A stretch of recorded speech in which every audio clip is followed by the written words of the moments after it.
Good day, friend. You found The Flower of Freedom by Deborah J. Reeves. We're just delighted that you came.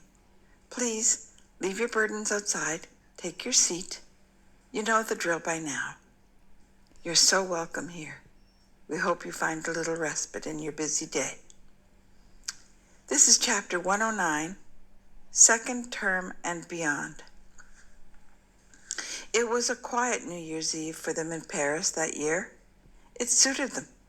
The Gagnons and Suzette, Philippe's parents Emmanuel and Christine de Berthoud, Joseph and Nicole and Aki and Marie had a dinner party followed by champagne at midnight in the penthouse. It was the first real party there since Paulette's death.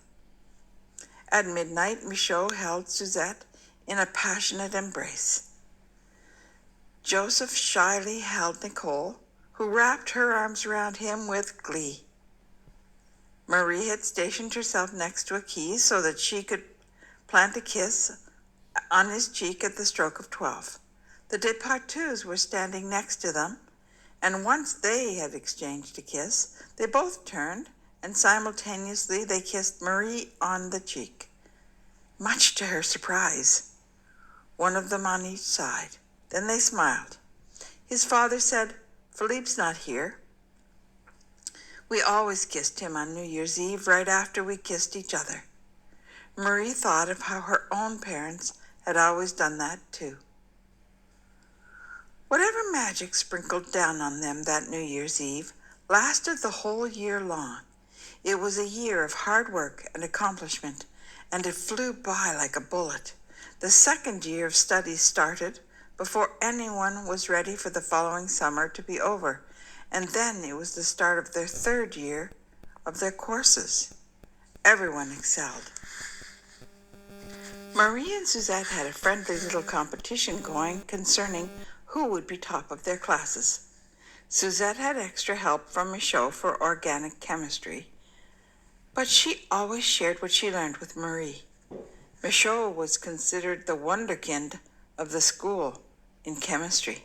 Everyone seemed to know who he was, and classmates often asked Suzette about him. Francois and Nicole were doing well at the Sorbonne, and the question on everyone's mind was when would they get married? Well, perhaps there was another question. People wondered what they had in common, but no one denied that they had something important in common.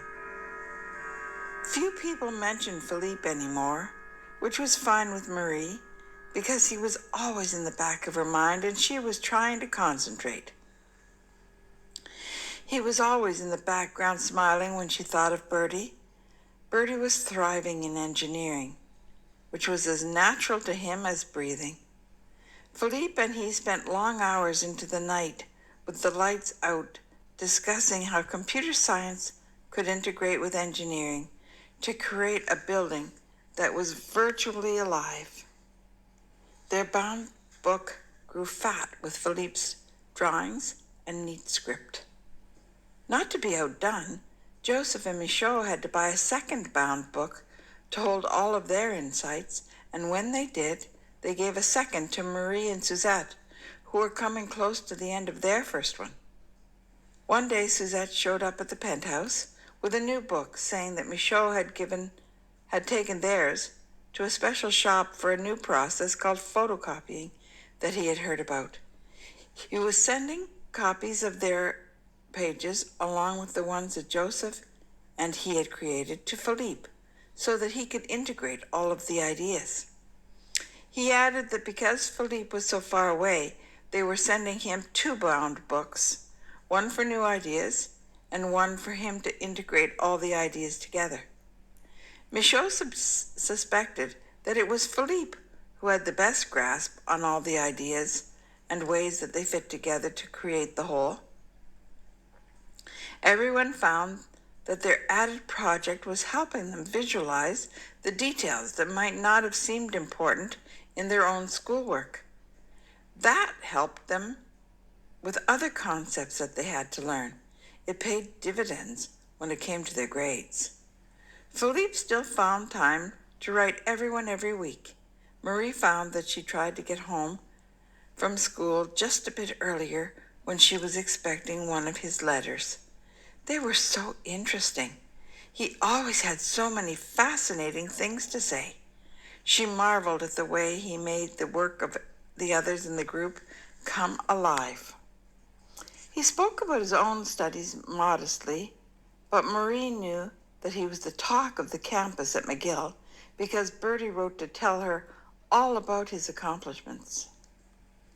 Bertie seemed to believe that Philippe walked on water. Marie caught up on the events of Philippe's life through Bertie because Philippe was always focused on magnifying other people.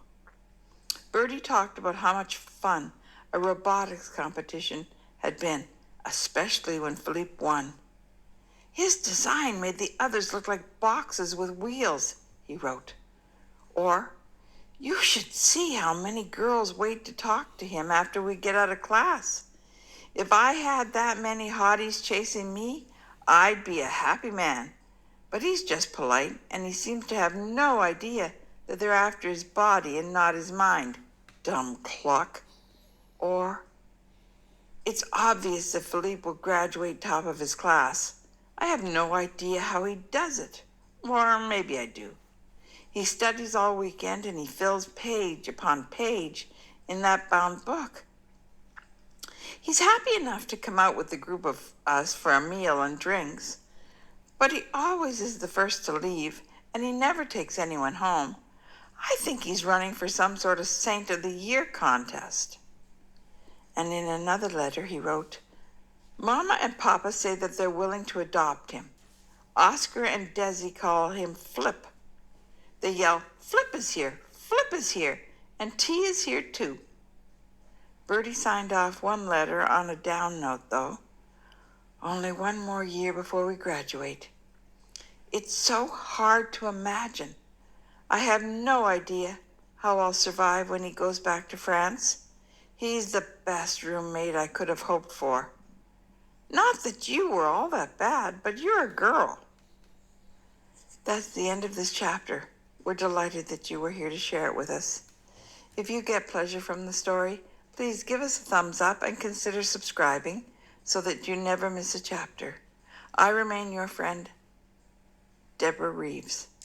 And P.S., don't forget to give us a thumbs up if you like what you're hearing. Bye-bye.